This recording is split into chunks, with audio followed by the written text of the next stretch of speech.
Hashem Rachakodash. Welcome to another live lesson. The name of this one is Daniel, the 7th chapter.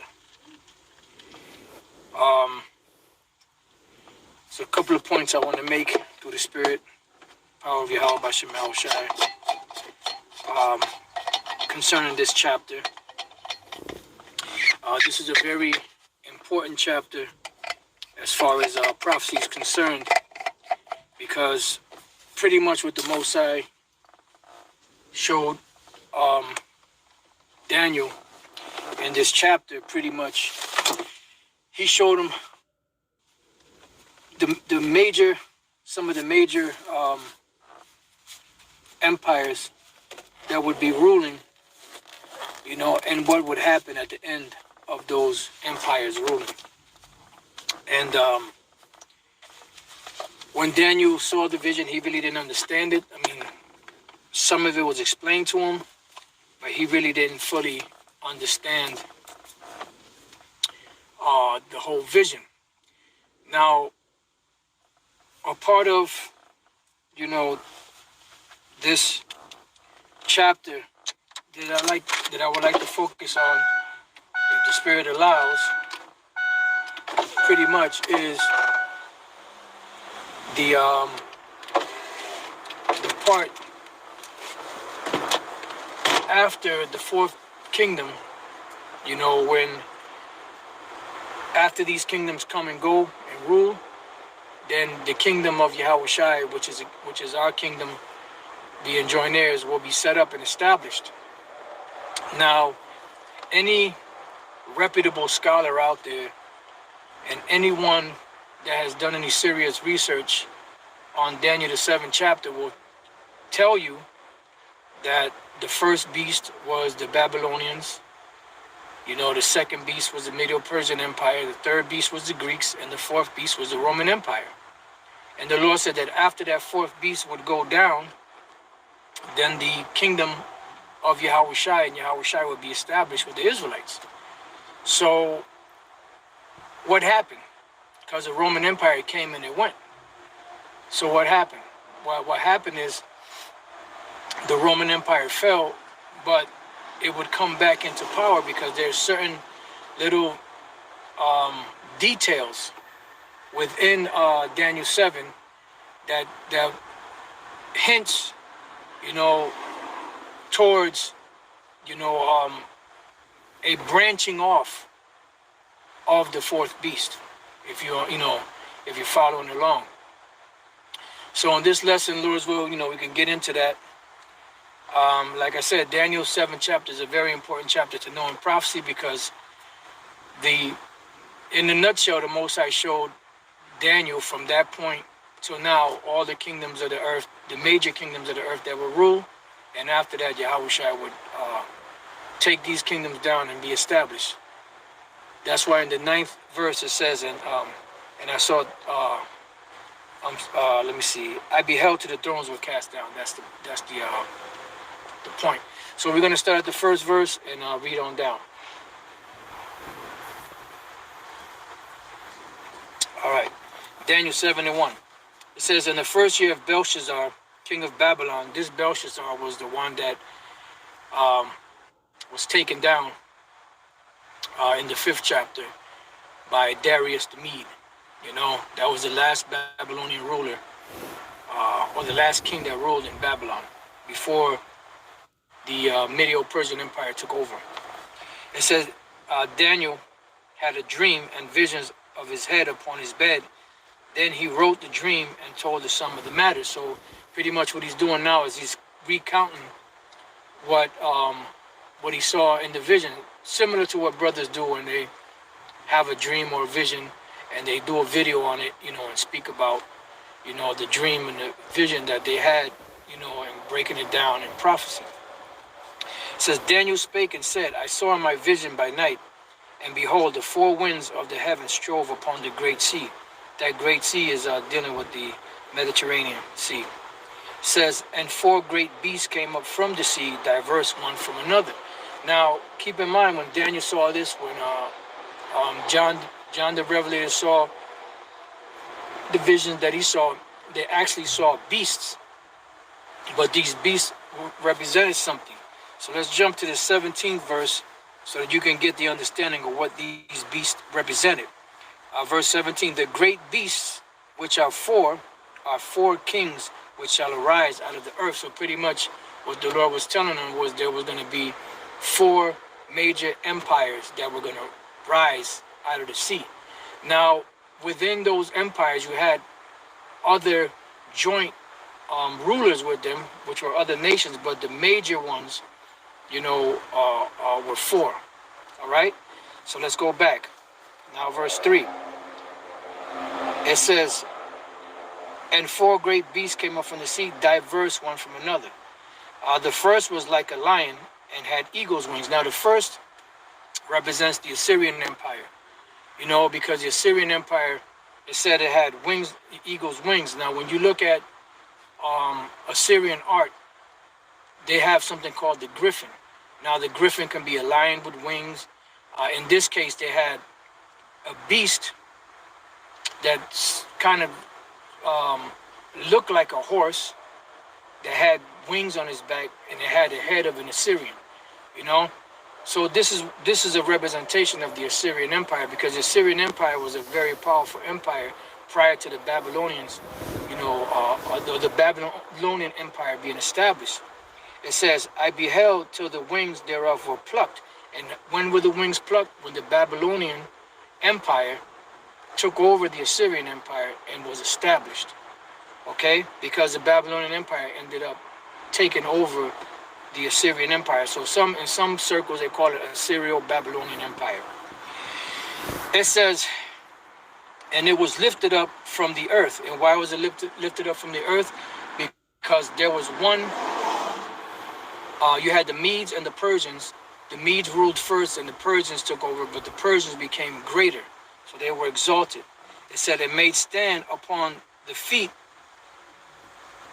I'm sorry, I'm jumping the gun. This is dealing with Nebuchadnezzar and the Babylonian Empire. Salakia, I was thinking about the Medo-Persian Empire. It said, and let me read that again from the fourth verse.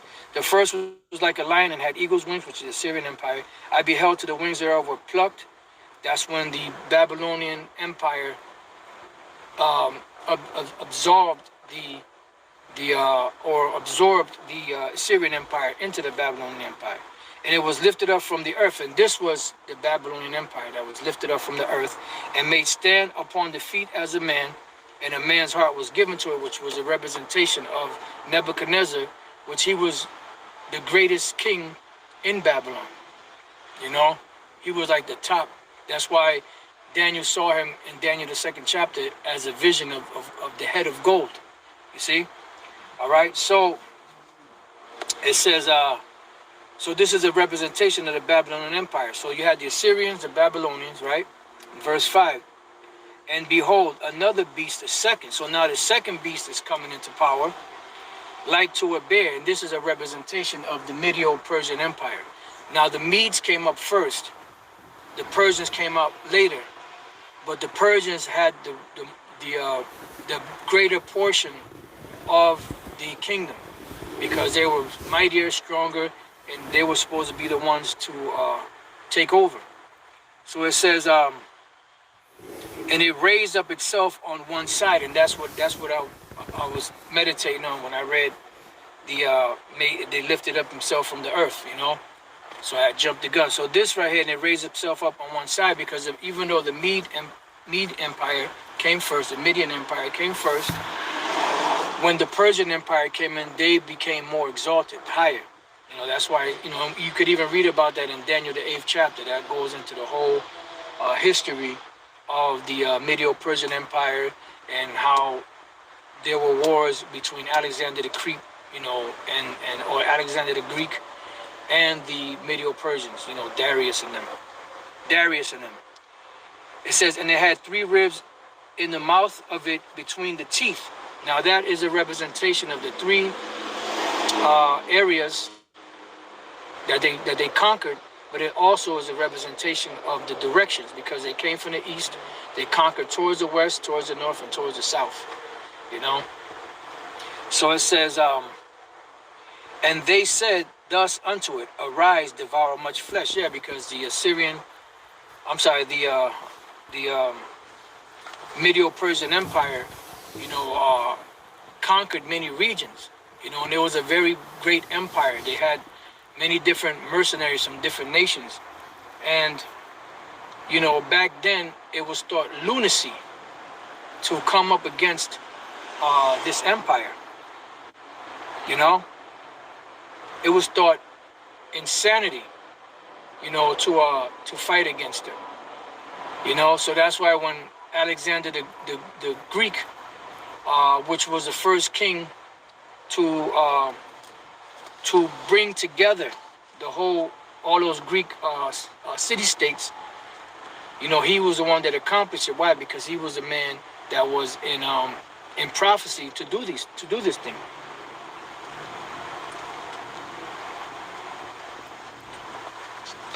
Let me get First Maccabees, the first chapter, so we can read a little bit about that, because we're about to go into the next beast. So let's read the next beast, and then we'll get into the book of Maccabees. All right, verse 6. After this I beheld, and lo, another like a leopard. Now the leopard represents Alexander the Greek plus the Greek Empire, because he was the head of that, and he was the one that conquered all of those nations back then, and the whole realm of the known world back then was under his grip, under his power, because you had the period that they call Hellenization. And if you get a chance, you can go, on the net and look up the term Hellenization. And when you look up the term Hellenization, it'll give you a breakdown as to what the Hellenization was about. Because the Hellenization was a period when the Greeks governed, and they pretty much imposed their will, so to speak,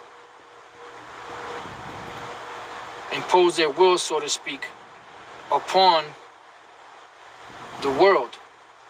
And all peoples of the earth had to bow down to their laws, to their to their customs, and be tributary to them. Similar to today, you have America. When America goes around the world imposing their will on people, that's called Americanization. Americanization is the giving other nations the philosophies and the ways of the conquering empire, so to speak, so you could understand. So going back, it says, and this I beheld, and lo, another like a leopard, which had upon the back of it 4 wings of a fowl. The beast had also 4 heads, and dominion was given to it. And those 4 heads were a representation of Alexander the Greek's 4 generals, because he had many generals, but there were 4 main ones that the realm was spread was divided amongst. I mean, you had another one, you had Antigonus also, but the main focus was on the 4, because that's what the prophecy focused on. They didn't focus on any of the other ones. So somebody jump and say, well, Alexander had more than 4 generals. Yes, he did, but the Bible only focuses on the main 4, because they were the ones that pretty much had those regions, and really, when you get deeper into it, the scriptures really zero in on 2 of those generals. But that's another subject.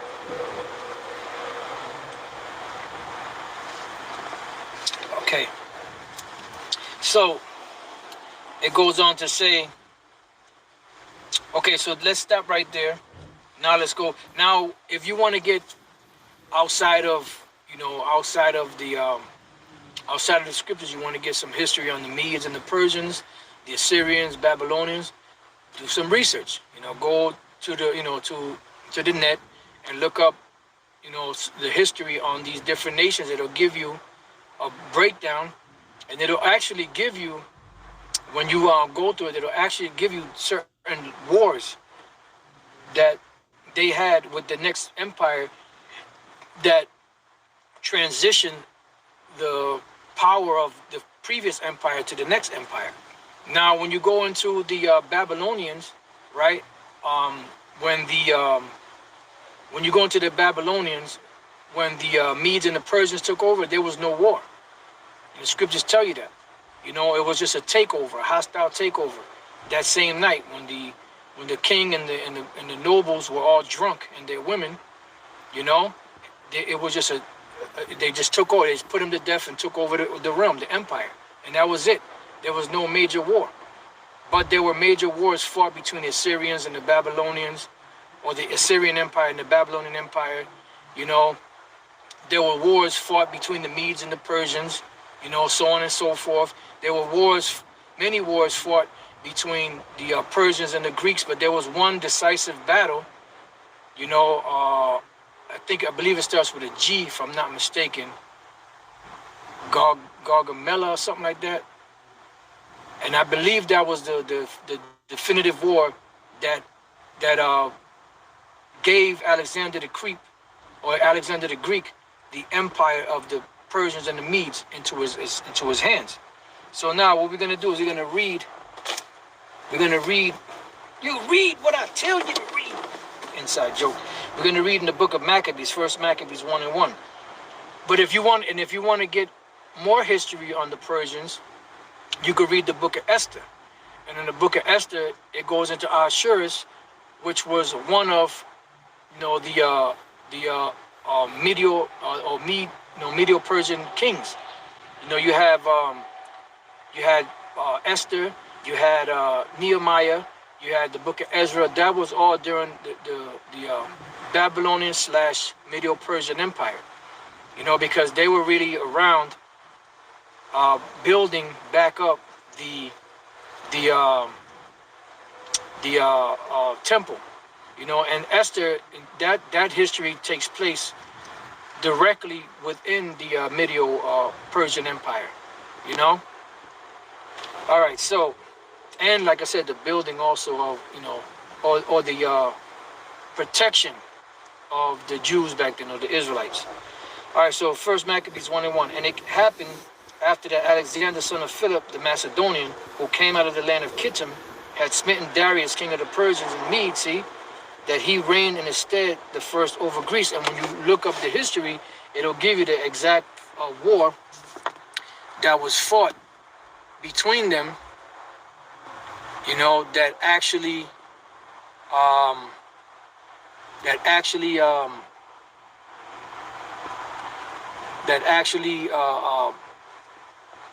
that the Medio Persians lost, or Darius lost, you know, and the realm and the empire was given to Alexander. It says, and made many wars and won many strongholds and slew the kings of the earth. Now, why did he do that? Because it was his time to rule. As we're reading in the book of Daniel, the 7th chapter, it says, and took spoils of many nations, and so much that the earth was quiet before him, whereupon he was exalted and his heart was lifted up. And he gathered a mighty strong host and ruled over countries and nations and kings who became tributaries unto him. And after these things, he fell sick and perceived that he should die. Yeah, because he ruled for like 12, it took him like 12 years to conquer all of these realms, all of these regions that took those different empires before him longer periods of time. But that was because that was the man that the Lord set up to do this thing. Even the priest showed him in the scriptures that the scriptures are speaking about him, because he did reverence the priest, because he had a vision that the Lord showed him about the priest and about the name of the Most High. You see? So when he came into Jerusalem, he treated them gingerly. He treated them, you know, he didn't treat them as he treated those other nations. So it says, wherefore he called his servants such as were honorable and had been brought up with him from his youth, and parted his kingdom among them while he was yet alive. And this, we just reading about this in the book of Daniel 7. But now here in the book of Maccabees is giving you the history of what took place, to link it up and tie it up, to show you who that particular leopard represented, which was Alexander the Greek and the Greek Empire. And when we read Daniel chapter 8, we go to 20, it reads, the ram which thou sawest having two horns are the kings of Media and Persia. So it's breaking down the vision. See, sometimes the visions are broken down and sometimes it's not. It all depends. It says, and the rough goat is the king of Grecia, and the great horn that is between his eyes is the first king. See, and we're reading now in the book of Maccabees about the first king, because Philip, the father of Alexander, wanted that. That's why he was fighting so valiant, you know. And there was history that he was envious and jealous of his son, because when his son was born, there was, I don't know if it was one eagle or two eagles perched outside of their house or home, which that was a sign or an omen that this was the man that was going to bring all of the Greeks together and conquer the world, you know. So that's in Greek folklore, or, you know, Greek, you know, it's something that they speak about amongst their culture, right? So Alexander reigned 12 years and then died, and his servants bare rule every one in his place. And after his death, they all put crowns upon themselves. So did their sons after them many years, and evils were multiplied in the earth. Why? Because these were the Edomites ruling, you know. And when they took over, you know, they're the wicked. So the earth became, or the earth was already in a wicked vibration, but then the earth became even more degenerated and more wicked under the rule of the wicked, you know. And this is a lot of history. You know, when you go into these prophecies, in certain cases, there's a lot of history on it. You know, so when we go through it, we just give it to you like somewhat concise, you know, just certain basic points in it, you know, and then you have to do the research to get the rest. You know, because if you would try to break down these chapters and go word for word, you know, and try to match everything, you know, in prophecy and get the history and read that and then read about this king, and then you got to go research that king, then you got to go research this other king, and then you got to go research this war. So it's a lot. So you have to, when you break it down, you get concise with it, but then when you're studying it, then you can get all into it, you know. All right, so now going back, now we're in Daniel 7:7.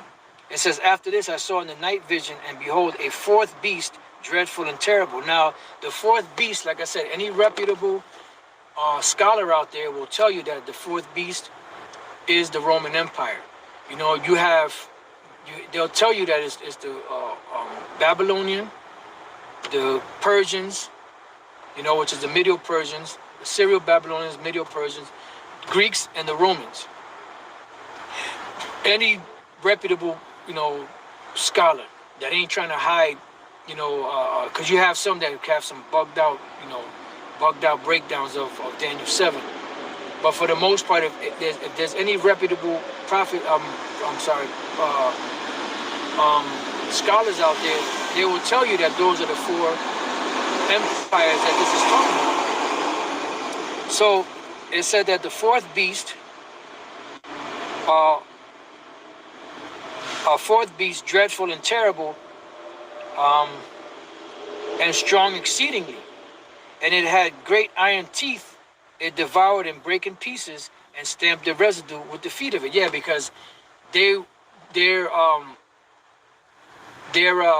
military might was powerful, because they assimilated a lot of different tactics from other empires. You know, like the sword, and they had a short sword, and they had, you know, different weaponry that they got from the Spanish, you know, and then they from the Greeks, they got certain tactics from the different empires, and they pretty much assimilated it into the Roman military, you know. And this is why when you read Daniel, the second chapter, it references the fourth beast, which is the Roman Empire, as iron, because iron, you know, is not as precious as gold, is not as precious as silver, is not as precious as bronze or copper, but it's stronger than them all.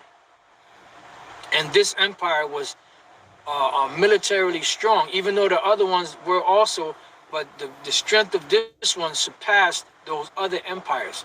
So pretty much everything was assimilated into this Roman Empire, and they stamped the residue with the feet of it because they conquered nations. They made them tributary. They made them follow the ways and the customs of the Roman Empire, speak the Roman language, and then but one thing they did do was they allowed those different nations to follow their customs, their philosophies, their religions. You know, that's one thing that they did. You know, and if you would make league with them and be tributary to them, they would be on your side. But if not, then they will come down with the hammer.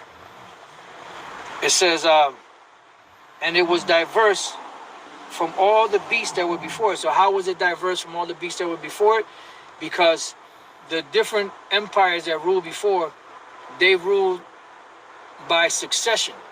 You had kings, and kings had sons, which were princes, you know, and once the father got old or the father died, then the son would come into place.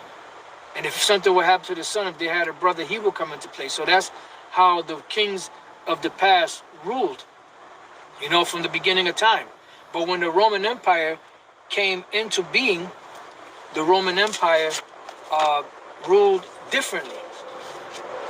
Why? Because that was prophecy. You know, they had a Senate house. They had a president back then, you know, known as an emperor or Caesar. You know, so they had one man that ruled, and then they had the Senate house. And this is the same guideline, so to speak, that America follows. This is why the scriptures refer to America. You know, pretty much America is the Roman Empire to get today revived, you know, with European allies. All right, so let's go to First Maccabees chapter 8 and verse 1. Now Judas had heard of the fame of the Romans, and they were mighty and valiant men, and such as would lovingly accept all that joined themselves unto them, and make a league of amity with all that came unto them. All right, so pretty much that's what they would do. You know, they would make a league with you. So I just want to jump down to the 13th verse. Also, that whom they would help to a kingdom, those reign, and whom again they displace. Finally, that they were greatly exalted. Yes, so because it was prophecy. There was a general by the name of Laenas, Laenas, Laenas, Pompelo or something like that, Laenas. And he met up with Antiochus Epiphanes, because Antiochus Epiphanes was about to attack Egypt. And Rome had a league with Egypt. So when Antiochus Epiphanes came there to destroy them, the general met him and said, listen, you know, you need to turn back, you know, we need your answer, blah, blah, blah, this, that, the sun, moon, the stars. And he said, well, I'll think about it. So what he did was he drew a circle around Antiochus Epiphanes. This is where you get the term drawing the line in the sand. And he said, look, before you leave this, this circle, I need your decision. So he had to give him the decision, and left, went back, and he was upset. He was pissed off, you know. So they helped the Egyptians. So what we're reading about, you know, this is history. So it says, yet for all this, none of them wore a crown or was clothed in purple to be magnified thereby. Why? Because it wasn't a monarchy. You know? I mean, you had one man that governed, but then you had a Senate house. They would work together, you know, but it was supposed to be the people's thing, you know? Res Publica, you know? So it was supposed to be the people's thing. Now you had an acronym, which I haven't gone over this in a while, so let me see. I think it was RS.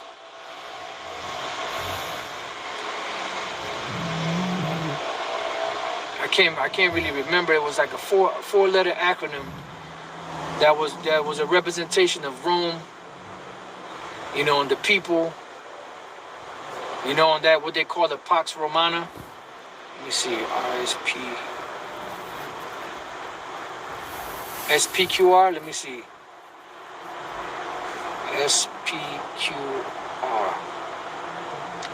Yeah, it's not coming up. If anybody can, SPQR. If any of you brothers can get that, because I'm offline. If any of you brothers can get that, and just write and just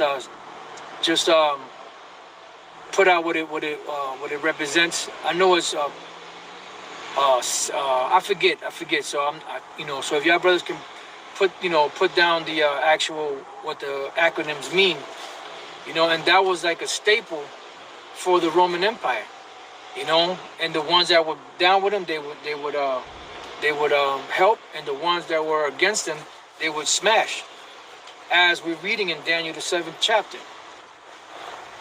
For Senatus Populesque Romanos SPQR. Yep. So it's the Senate, the people, and it's Rome.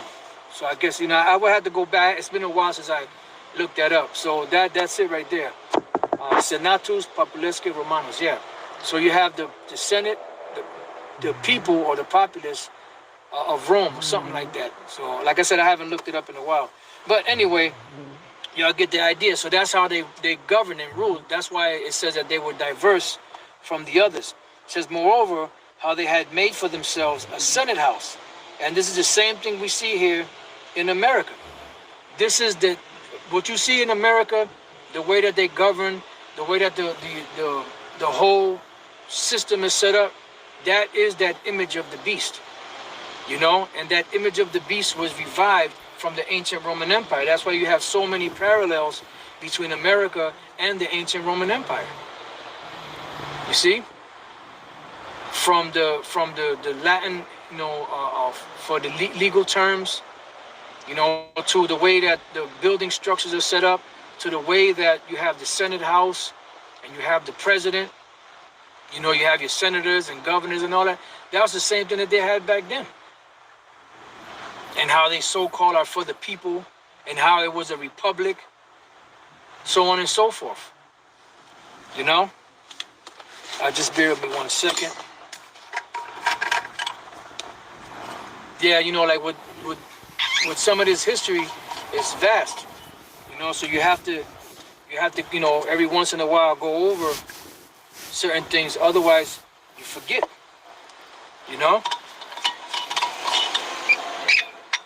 Now, some of it is not really important. If you know it good. The main point to get is what's written in the scriptures. But if you have anything extra, then that's good. It's beautiful. Because it's knowledge. But at the end of the day, the main things that are important are the things that pertain to the scriptures. So now it goes on to say, it's moreover how they had made for themselves a Senate house, wherein 320 men sat in council daily. Now, I don't know the number today, but I think this was a lot less back then than it is now, if I'm not mistaken. Like I said, it's been a while since I've gone over that particular history. It says consulting always for the people. See, because it was supposed to be about the people. Romanus Populesque, Senatus Romano, Senatus Populesque Romanus.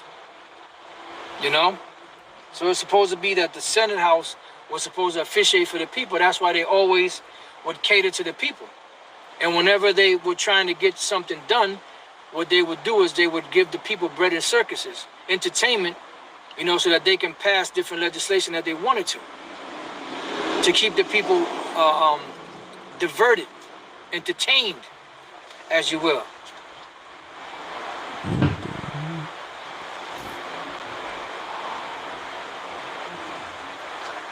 All right, so it says, and that they committed their government to one man every year. You get that today, the president. You had the Caesars, which they got their name from Julius Caesar. Okay? It says, and that they committed their government to one man every year, who ruled over all their country, and that all were obedient to that one, and that there was neither envy nor emulation among them. And that was at the beginning. But then eventually corruption started getting up in there. They started, certain emperors, eventually down the line, when they started getting, what they did was just corrupt. Esau was corrupt, you know. So it started so-called noble, but then, corruption gets in there. Then you have Julius Caesar. They had to assassinate him because he tried to make himself a dictator. He tried to make himself a monarch. And that's not how the Roman Empire was set up. It wasn't set up under a monarchy. And if I'm not mistaken, that may go back to the Etruscans, but I would have to go back and research that. Lord's will Spirit hit me. I'll go through some of that Etruscan history and the early Roman. When they transitioned from the actual dark-skinned Japhetic people to Esau. So it says, and that they committed their government to one man every year, who ruled over all the country, and that were all obedient to that one, and that there were neither envy nor emulation among them. So now, that's some of the history going into the book of Daniel 7, and that was verse 7. After this I saw in the night vision, and behold, a fourth beast, dreadful and terrible, and strong exceedingly, and it had great iron teeth. It devoured and brake in pieces, and stamped the residue with the feet of it, and it was diverse from all the beasts that were before it. Now we understand why they were diverse. And it had 10 horns, because back then you had the 10 European nations that were, you had, the 10 back then that were in league with Rome, just like you have it today. But you always, even though you have, because the 10 horns represents the European Union, you always have that union, you always have that that agreement, that they sign together, but there's always skirmishes, there's always, backbiting, there's always, underhanded shit going on, plots, and different things of that nature. All right? That's why how I said the kingdom divided against itself cannot stand. So it goes on to say, I considered the horns, and behold, there came up among them another little horn. This little horn is different from the little horn in Daniel the 8th chapter. This little horn is a representation of America, because America comes out of that whole European Union. That's why I said that the 7 heads carried the woman. That beast, the beast with 7 heads and 10 horns carried the woman, because America comes out of that. And when you get down and dirty, America, which came out of those different nations, you have NATO, right? Which is a North Atlantic Treaty Organization. They have a union of almost 30 people or so, or 30 nations or so by now. I know it was in the high 20s last time I checked. So it's probably almost 30 or so, or somewhere about there. They are supposed to have an equal say, but America is always the one that has the final say. If the number of European nations that don't want a particular thing to happen, but America wants it, and America happens to be in the minority, guess what? Whatever America says, that's what's going to go, because they're the ones that run that, and they come out of that union. You see, because America comes out of Europe through Britain. All right. It says, before whom there were 3 of the first plucked up by the roots, and this is going on all the way up until this particular part of the vision, which I was speaking about at the beginning of the lesson. There's certain things that are written, that were giving us clues and hints that this wasn't taking place during the actual Roman Empire 2,000 years ago. It was going to be in the future. Because when America was established as that horn, there were other nations or other European nations that had property and owned land here in America. And America waged war against all 3 of them, which was the British, the French, and the Spanish, to take over America. So that's how those three horns, which was those three powers of the those so-called European nations, were moved out of the way so America could be established. You know? It says, and behold, in this horn were eyes like the eyes of a man, and a mouth speaking great things. Yeah, because that's all America do. They just pop off at everybody. You know? Pompous because of their military might. You know? But they don't understand that that military might is going to be taken down. So, as we're reading about the four beasts that are representative of four empires, we come down to the next verse, which is verse 9, which is after the four beasts that Daniel saw. But remember, the fourth beast, we get more understanding of it when we read the book of Revelation 13, because that fourth beast, which was the Roman Empire, had fell under a deadly wound, but that deadly wound was healed. See? And that was that, and this is the reason that when the Roman Empire fell, the kingdom of heaven wasn't established yet, because there was still another part to that fourth beast that had to be exalted and set up and taken down. And we're now at the ending, or the taken down part, because it was already set up and established. Now we're here, 2020 year of prophecy, and we're seeing the decline and the fall of this fourth beast, which is the Roman Empire, which is America today, Babylon the Great. It says, so it goes on to say, verse 9, I beheld till the thrones were cast down, and the Ancient of Days did sit, because the Most High is going to judge the world. Yahweh is going to judge this world. He's going to use Yahweh Shai to do it. So what Daniel saw, he saw all of these different nations falling. That's why when we read Revelation, the 19th chapter, it spoke about Yahweh Shai having many crowns. Not talking about actual crowns, but the what's the word I'm looking for? The credit for taking these nations down is going to be given to Yahweh Shai. That's why he's known as King of Kings and Lord of Lords. Right? It says, whose garment was white as snow, and the hair of his head like the pure wool, because the Heavenly Father Yahweh is a so-called black man.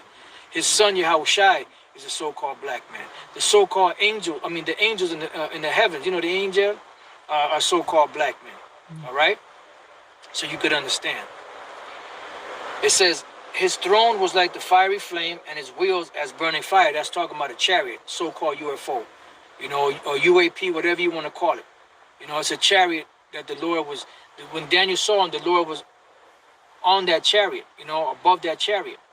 And he saw the chariot underneath the Lord, right? And he gave an explanation, you know, or description of what it was. It says, a fiery stream issued and came forth from before him. You know, thousands ministered unto him, which are the angels, and 10,000 times 10,000 stood before him. The judgment was set, and the books were opened, and because the Lord is about to judge this world. I beheld then because of the voice of the great words which the horn spake. You know, now it's going reflecting back to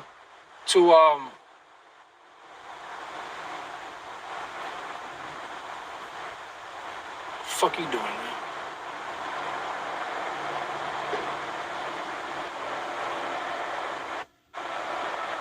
Let's read that again. I beheld, it's like I was thinking out loud. I beheld then because of the voice of the great words which the horn spake. I beheld even to the beast was slain, and his body destroyed and given to the burning flame. So pretty much, the fourth beast was going to be destroyed by what? By fire. The Roman Empire was not destroyed by fire. You know, you had wars, you know, you had skirmishes out there, you know, but the Roman Empire was not destroyed by fire. Because even when Nero burnt the city down, they reestablished it back. And the Flavian dynasty, through Vespasian, Titus, and Domitian, they reestablished, you know, the glory of Rome, so to speak. So that wasn't talking about that. Then after Domitian, that's when, you know, the Roman Empire fell to Jake, but Jake was still pushing that Roman philosophy, the Roman ideas, you know. And it wasn't until Constantine came into view that they started applying Christian principles to it, but they were still being pagan about it. And then eventually the Byzantine Empire took over, and for a period of 1,000 years, the beast had fallen, you know? So Rome did not fall by fire. So the fourth beast would be taken out by fire. And what fire is that talking about? The nuclear fire, which is spoken of in the book of Isaiah 54, and is also spoken of in the book of Revelation, known as the lake of fire. So this is the reason why, as we read on down, now we're getting different clues, you know, of the fourth beast, you know, and why when the Roman Empire, which is that fourth beast, when they fell, the kingdom of heaven wasn't established, because there was still more to the vision. You see? So now it goes on to say,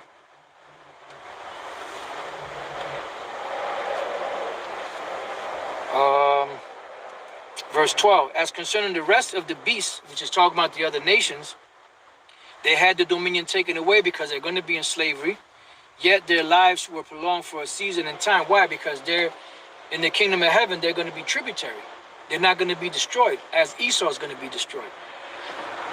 And the one thing I will say about, if the Spirit hit me, I'll do a lesson on it.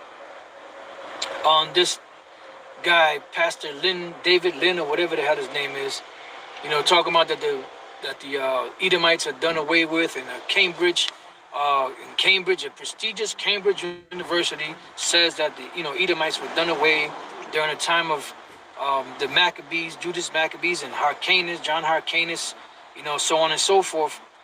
Well, I got one scripture to dead that whole argument, because they're claiming prestige, they're claiming authority, they're claiming that they have a certificate, they're claiming that they have the power, the authority to break down scriptures, But who gave them that authority?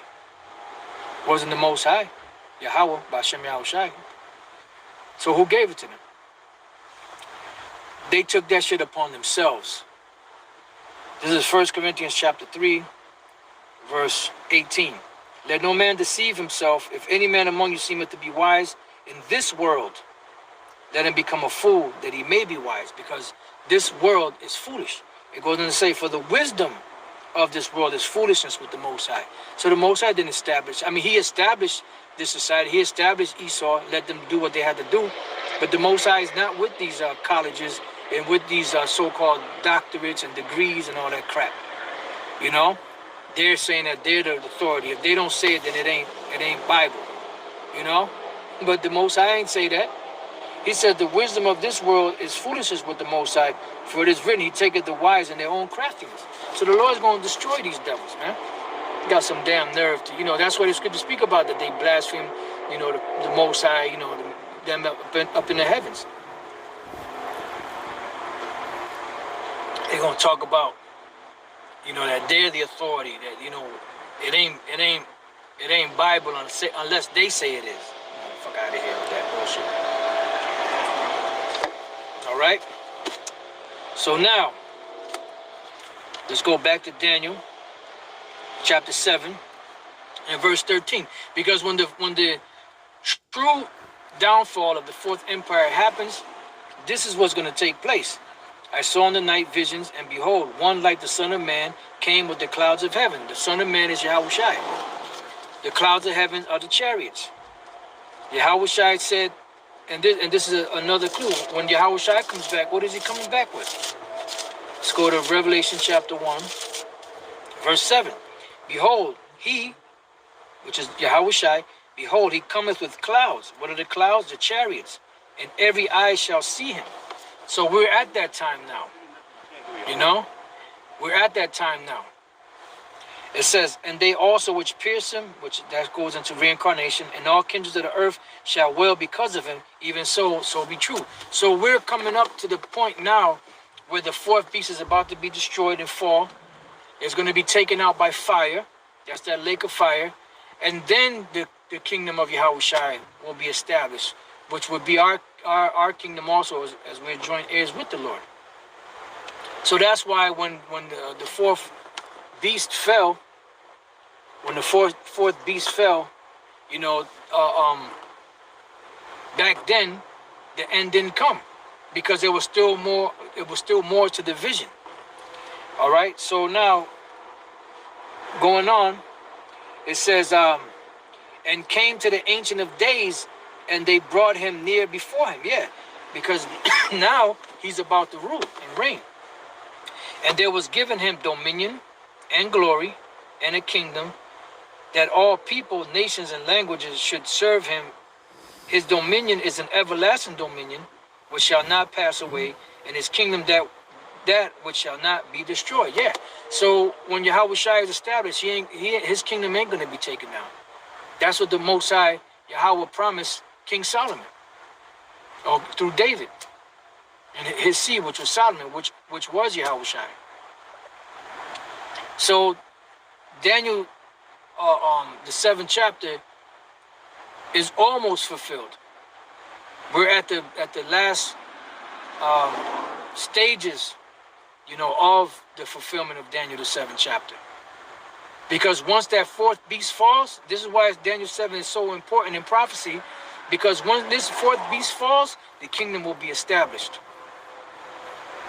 And like I said before, any reputable